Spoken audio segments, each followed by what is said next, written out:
Hello everyone, Di Shalevsky here. So I promised you guys I would record a video about bowel cleansing. So you guys saw all the photos I shared recently, all those plaque poo pics. I've had so many questions. So I promised that I would jump in here and just share some information with you guys. So before I talk about plaque and before I talk about colon cleansing, I want to make a few things really clear to you. Firstly, the information in this video is very general information. It's not taking into account your particular health conditions, your medication usage, your current hydration levels, your current bowel transit time, your current bowel health. We're not taking into consideration the state of your gut, whether you're super sensitive. There's so many things that need to be considered before a proper bowel cleansing protocol can be given to you. So this is why I cringe sometimes when I read online that people are just taking this fiber or doing that colon cleanse or doing this detox program on the weekend. There is a lot that you need to consider before doing any colon cleansing, because two things can happen. A, you won't get any results unless you do it properly. And B, depending on what's going on internally, if you're in a constipated state, the last thing you want is to be putting fiber inside your body and potentially causing a worse situation for yourself. So fiber is hydrophilic, which means it's very thirsty. So as it works its way through your system, it needs water to grow. And if you're not drinking enough water, the fiber is going to take what it can from your body. And if there isn't enough hydration present, you can end up creating blockages in your colon. So if you're already constipated and compacted and there's a lot of plaque and God knows what else stuck inside, that very long pathway, right? The small intestinal path is about 22 feet. The large intestines or the large bowel is 5 feet. That's a lot of space, right? So if there's a lot of stuff already stuck in there and you're not drinking water and then you go start consuming fiber, you could make yourself worse. So I just want to say that up front, because I know sometimes we get excited. We hear information. We're like, all right, so inspired. I'm going to go buy myself this product. I'm going to go start taking it. For most people, that should be okay. But again, please consider your own specific health condition. And if you need support, reach out. So the next thing I want to say is bowel cleansing takes time. A lot of people think that you can do a bowel cleanse in a weekend, or by doing a 4-day colon cleanse, or by doing even a week or 2 weeks of work. And that's not true. You think about how long it has taken you to create this current state of affairs. It didn't happen overnight. So your diet has probably been grossly lacking in all sorts of things for a very long time. Your dehydration levels have probably been this way for a very long time.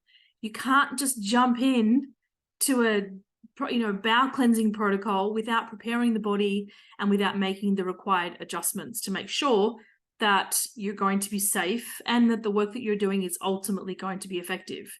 So this work, all the stuff that's required to eliminate plaque, those long, massive plaque ropes that I get out of people, takes time. Sometimes we see plaque coming out around the 6-week mark. Sometimes nothing comes out until 12 or 13 weeks. So the work here isn't hard. It's just you need to be consistent, right? You can't just do a half-assed job and expect to get excellent results. What you put in is exactly what you're going to get out. So that's the first thing I want to share with you.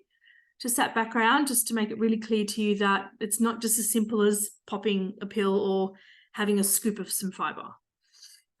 Next thing I want to share with you is something that most of you could probably do very safely to start this ball rolling, right? If you're really committed to healing your gut and you're really committed to, supporting your liver better, then there are some things that you could all do very easily to support a healthy bowel.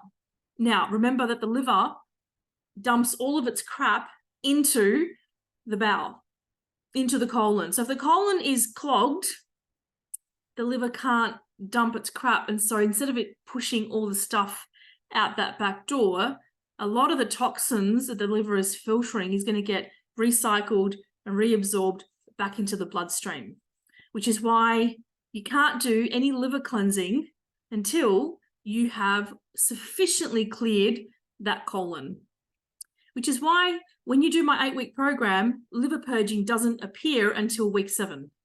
For the first 7 weeks and even beyond, for some people that start working with me weeks before we actually start the 8-week program, it takes time to clear that bowel. So we do at least 7 to 10 weeks of bowel cleansing and clearing that pathway, and then we are ready to do some liver cleansing and some liver purging. So if you're listening and you're like, well, I just want to do something now, here are a few things that you could do right now to support a healthy bowel. And some of these things sound really simple, but I guarantee you they are effective. What do you think's at the top of that list? Said it 100 times. I'm going to say it again. Water. So you think of it this way. You're at the local leisure center and it's hot and there's a slide and you want to go down that slide. Now, it's a really, really hot day and the guy at the top of the slide hasn't turned on the water. So the slide is dry. Now you jump into that slide. Do you think you're going to be sliding anywhere? You're going to stick to the sides, right? You're going to give yourself skin burns, right? So if we then turn on the hose and you sit in that slide, you're going to nicely exit all the way down to the bottom. Same thing for your colon. If your colon is dry and there's chronic dehydration present, you got Buckley's chance of moving anything through it. That's when things get stuck to the side, and that's when things accumulate, and that's how plaque is formed. Plaque is a bioaccumulation of toxins that have occurred over a very long period of time. When we get long plaque ropes out, we know that that's been there or it's been created by the body over a very, very long period of time. So if you go Googling plaque, mucoid plaque, the internet will tell you that you're crazy, but you've seen the photos, right? So I actually think in many ways, the internet's crazy. A lot of doctors are crazy for not knowing that mucoid plaque is created by the body as a response to a high influx of toxins. So your body is trying to protect you. It's trying to minimize the risk for leaky gut. And so plaque is created as a defense mechanism. That plaque is what lines that wall. So that wall, especially in that top part of the small intestinal path where most of our nutrients gets absorbed into the bloodstream, what happens is when we have a highly acidic diet, there's lots of toxins moving through, that wall, which actually has a considerable amount of intelligence, it knows what to let into the bloodstream and what to push through the bowel. Sometimes that wall becomes weakened because there's just too much going on, becomes weakened. That's how we end up with leaky gut. That wall becomes compromised. So the body produces plaque as a response to that, and it starts blocking little gaps into the bloodstream so that toxins can't seep through. Now, when it does that, unfortunately, whilst it's temporarily resolving one issue, it's actually creating another issue for you because now you can't absorb your nutrients, which is precisely why sometimes we hear of people who are low in iron or low in B12 or folic acid or whatever, zinc, another great example, and they supplement and they go and get their bloods retested and they're sometimes worse or sometimes the same. And they're like, God, how can that be? I've been supplementing for so long. How can I still be deficient? And it's because you're not absorbing. So that's a whole nother conversation. Plaque absolutely influences your body's ability to absorb nutrients from your food and from your supplementation. There's a whole nother conversation around that, about the quality of your supplements and the quality of your food and your stress levels. There's a whole heap more to discuss over there, but I will leave that for the minute because that's not what we're here to talk about. So in a perfect world, nobody would have plaque, but I guarantee you most people do have plaque, and most people don't believe they have plaque until they start working with me and they start doing bowel cleansing, and they see for themselves the ropes that come out. Now, they obviously come out through the bum, just in the middle of a poo. Sometimes you'll feel it coming out. It feels really weird. It feels like you've just pooped a whole heap of little balls because it kind of plops through really quickly. It's a really bizarre feeling. Sometimes half of it will come out, the other half will get stuck in, and you're like, oh, I'm trying to wipe myself, but I still feel yucky. And then you go and look and you're like, oh my God, there's so much plaque stuck. You've got to pull it out. It's disgusting.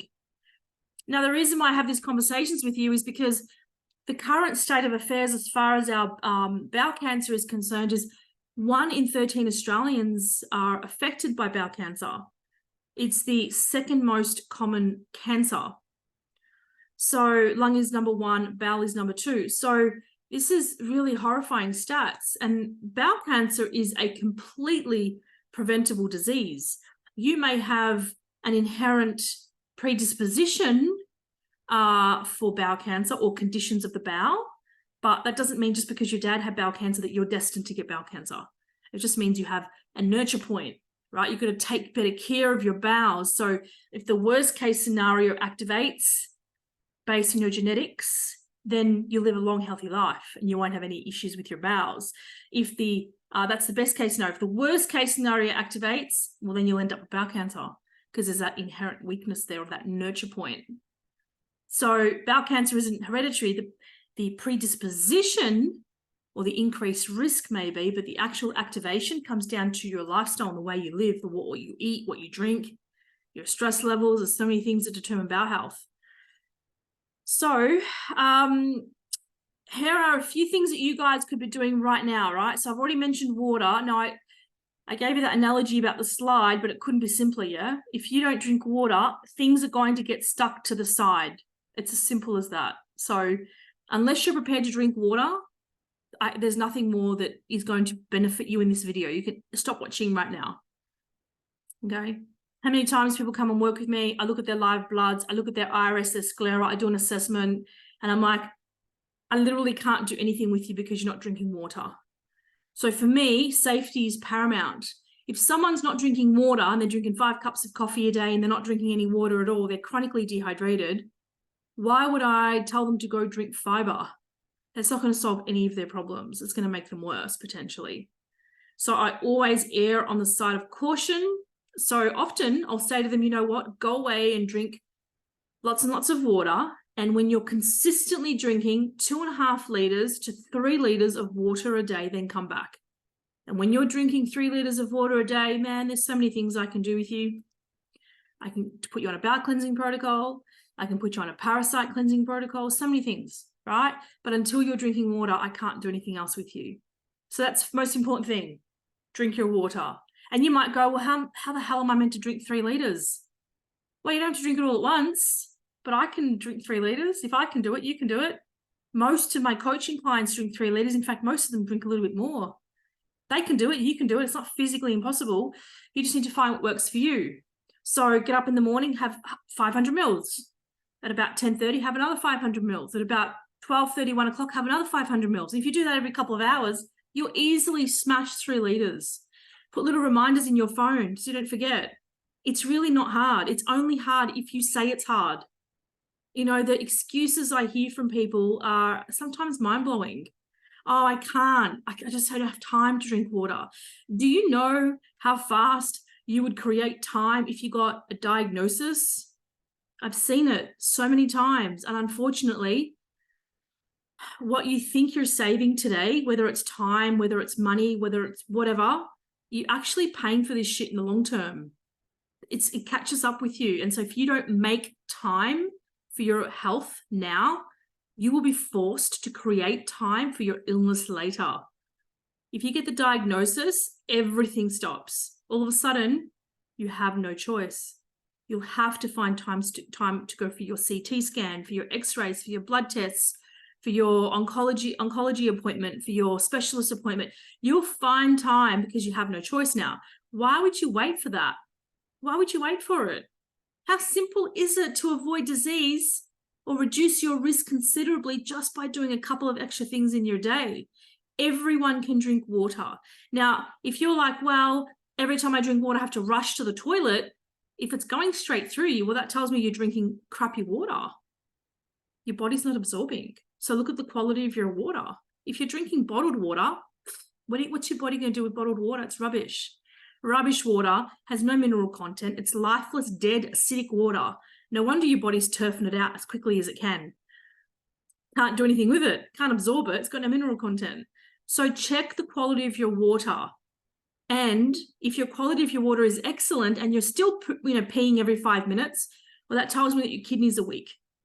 Give it time. If you haven't had water for 15, 20 years, all of a sudden you start drinking 3 liters, yes, of course it's going to go through you. Your kidney's job is to regulate the fluid in the body. So if the kidneys are a little bit sluggish because you haven't really been looking after them, you've got to give it time for it to adjust. Be patient. But the solution, I promise you, is not to stop drinking water. That's just silly. You're playing with fire by allowing dehydration in your life, especially if you have any inherent nurture points to do with the liver or the kidneys, right? So drink your water. That's the first thing you can do. The second thing you can do is move your body. If you're not walking at least 20 minutes a day, well, you're promoting stagnation. The bowel doesn't have a pump. The heart does. Sorry, the heart is a pump. The blood does. The blood is pumped by the heart. The lymph is not. The lymph requires movement. The bowel requires movement. So if you do this, if you go and eat a big meal and then don't move, just sit on the couch and don't move, digestion will occur, and then the food will pass through. It'll sit in that small intestine and it'll move. Of course it will move, but very slowly. You go for a walk, right? And sometimes, in fact, quite commonly, when you come back from that walk, you need to go and have a poo. And you see it with animals, right? Every time I walk my dogs, they're outside a lot during the day, in and out all day. They don't have to have a poo. The minute we go for a walk and they start to move, they need a poo, right? Same thing with us. Movement really does help to promote bowel movements. So increase your movement, just 20 minutes a day. It doesn't have to be anything, hard and fast. It just needs to be gentle walking. Anyone can do that. If you don't have 20 minutes a day to go for a walk, then maybe you should stop watching the video now, right? 20 minutes, come on. Everyone has 20 minutes. There is not a single excuse that's valid here, right? Create the time, put it in your diary. If you've got back-to-back meetings, we'll block some time out in your diary. I have a meeting with Di every day in the afternoon. I put it at 3 o'clock, meeting with Di. I'm sorry, I can't see you at that time. I have a client coming in. Her name's Di Shalevsky. She's a priority client. She's a VIP client. I put it in my diary so it freaking happens because I'm just as important as any of you. So if I don't make time for me and I get sick, you will suffer because you don't get to see me, and my family suffers. So what good am I to any of you when I'm sick? It makes no sense, yeah? But we sacrifice ourselves like we're trying to save the world, and we're not actually doing anything. We're just creating a disservice to everyone that knows us. Create the time to look after yourself. So that's the second thing you can do. The third thing you can do is support a healthy microbiome. So if you're not eating enough fiber, enough prebiotics, so the prebiotic is fiber. That's what feeds bacteria. Bacteria eat, so these are probiotics, they eat the prebiotics. So we need to keep that healthy microbiome going, and we do that by eating lots of fruit and veggies. It's very simply put, lots of fruit and veggies. Now, if we want to increase the probiotic, you can supplement, or you could just go to the supermarket and get yourself a jar of sauerkraut. There is more live culture in a big forkful of sauerkraut than there is in 5 capsules of probiotics. And half the bacteria in probiotics is dead anyway because they're heat sensitive, right? You don't know what's happened during shipment. So go eat your fermented foods, drink some kefir, or eat some yogurt, coconut yogurt, or drink some kombucha. There's a lot of ways of doing this. Kimchi, sauerkraut, other fermented veggies. Eat your fermented veggies, eat your fruit, right? It's a great way to support a healthy microbiome. When we have lots of good bacteria, the bacteria can create a balance to the pH of our gut. Things just work better. We digest our food better. We break down poo better. Our bowels move better when our microbiome is healthy.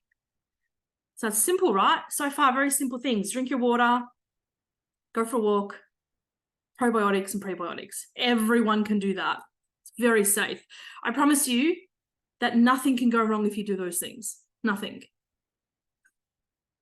The next thing that you can do is stop eating meat. I'm not a vegan. I haven't been a vegan for a very long time. I actually think everyone needs to eat a little bit of meat. However, meat is an acidic food. There's no arguments there. Even carnivores will tell you that. And you hear them say, oh, but you need acidic food. Yes, you do. But you also need alkaline foods. You need a pH balance. The trouble with meat is twofold. So one, you're eating too much of it. Two, your quality is shit. If you're eating your meat from a butcher down the road, they're getting the meat from the same place Coles is getting it from. Your meat is vaccinated. It's full of antibiotics. It's full of hormones. So those of you listening who went through all that trouble to not get the jab, and then they go and buy their meat from a supermarket, you're eating your jab.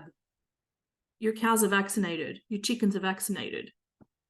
Now, we all need a little bit of meat, right? I think we do, absolutely. If you have a look through, the history books and what our ancestors ate, none of them were vegan, yeah?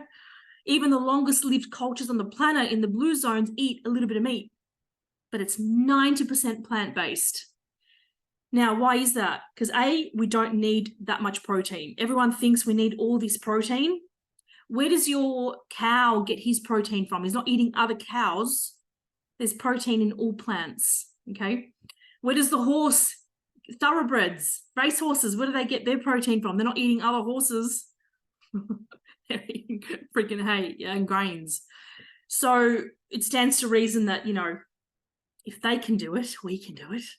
Right? We are omnivores. We're not carnivores, and we're certainly not herbivores. We need a little bit of everything. However, when we are cleansing, we just need to give things a break for a little bit. So people sometimes freak out. Oh my God, I can't eat meat. What am I going to eat? Where do I start? If you go onto Google and you type in vegetarian recipes, like Google will give you about 10 billion options.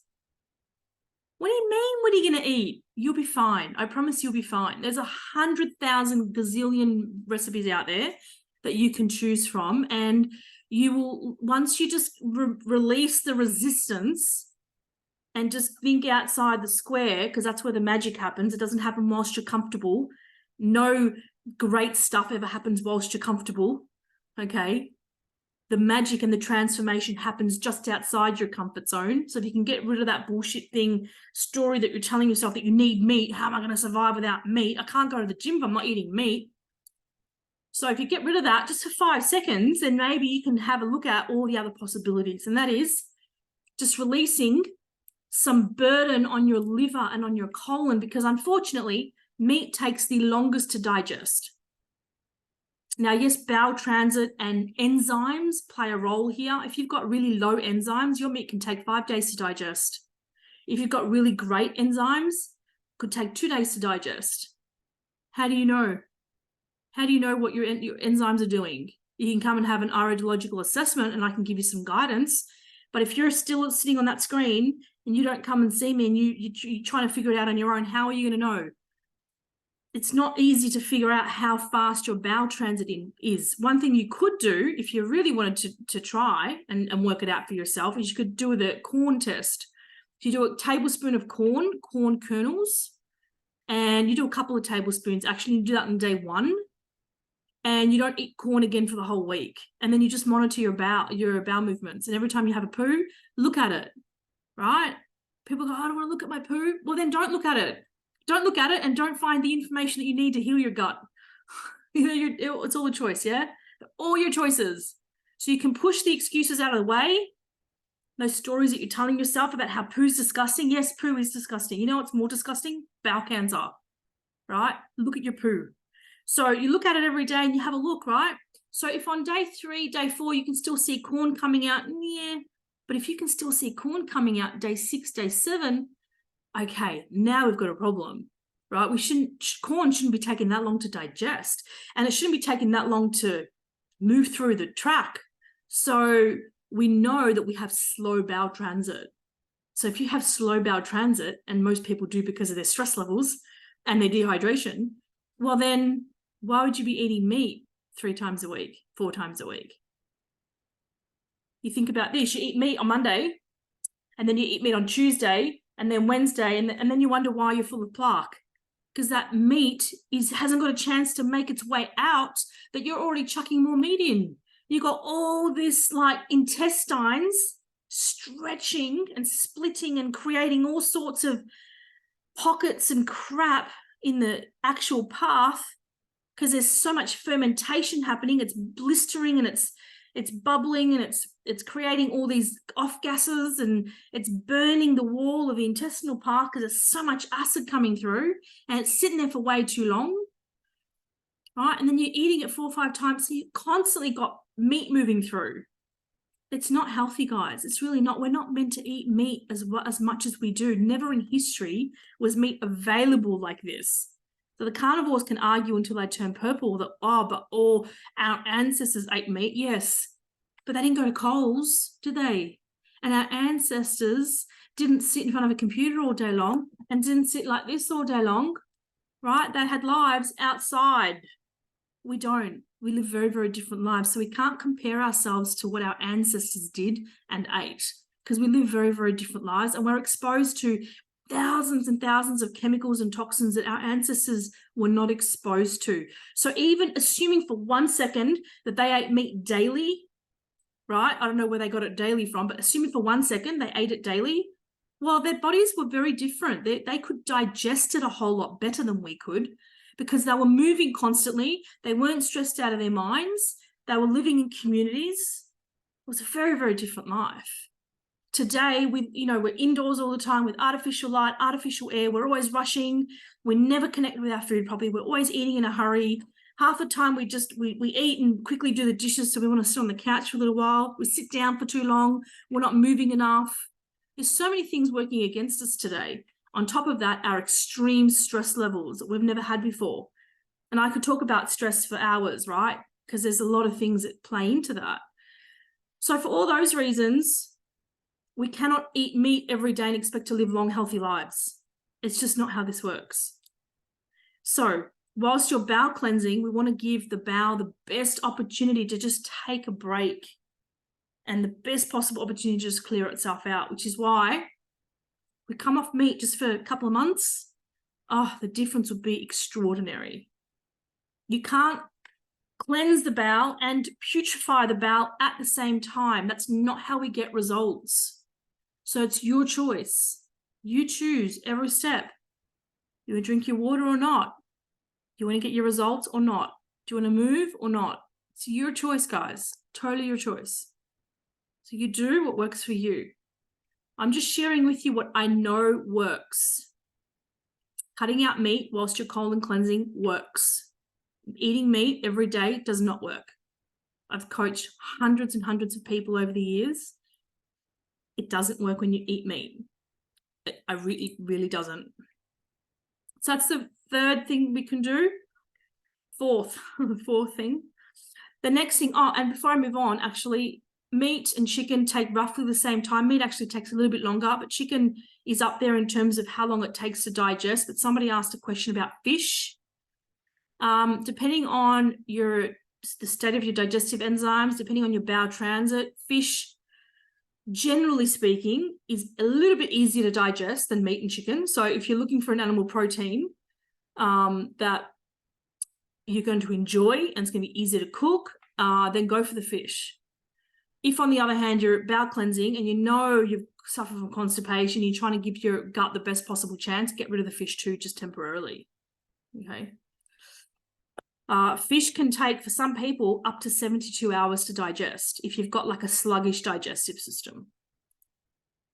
So assuming you did all that and you're hydrating yourself and you do that for a little while, yeah, you do this increasing meat, increasing water, increasing movement, cutting out the meat, getting fruit fiber happening, probiotics happening, cutting out the animal proteins. If you're doing all that, do that for at least 4 weeks consistently, and then you're ready for a little bit of fiber.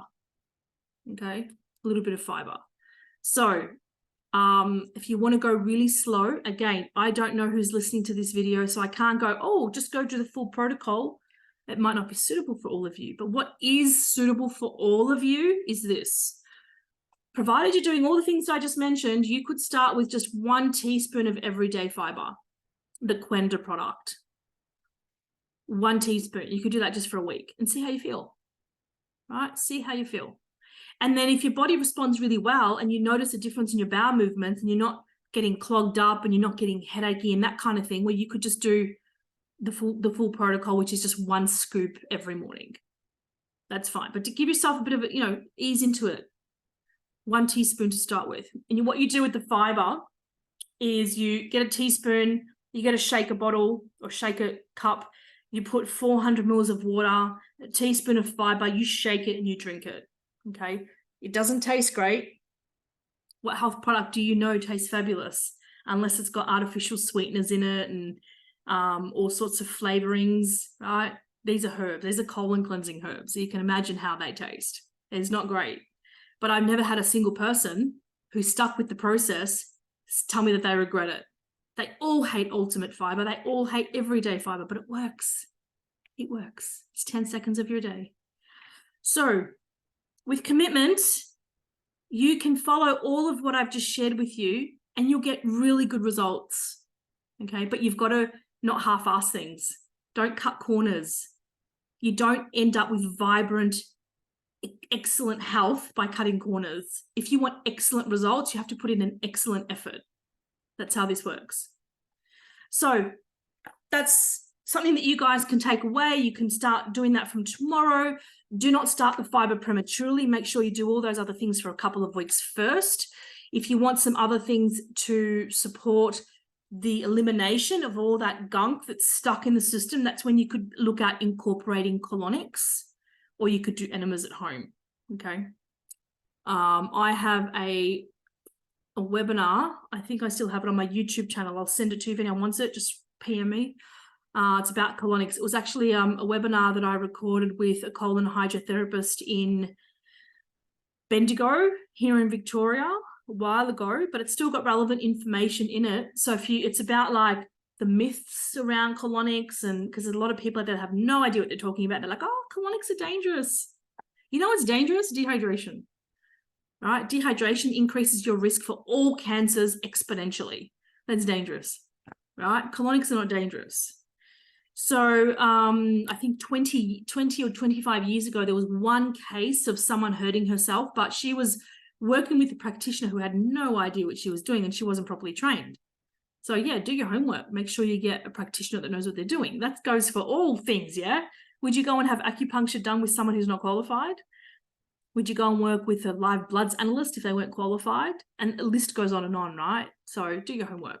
If you need some recommendations here in Melbourne, I've got a couple of good ones. There's Matilda over at Essential Health Management in Kensington. She's fantastic. Most of my coaching clients go and see her. I've recently connected with Joanne from Joanne's Temple Cleansing in Mill Park. I haven't personally been to see her, but some of my clients have and they love her. There's Kim over at Castlemaine.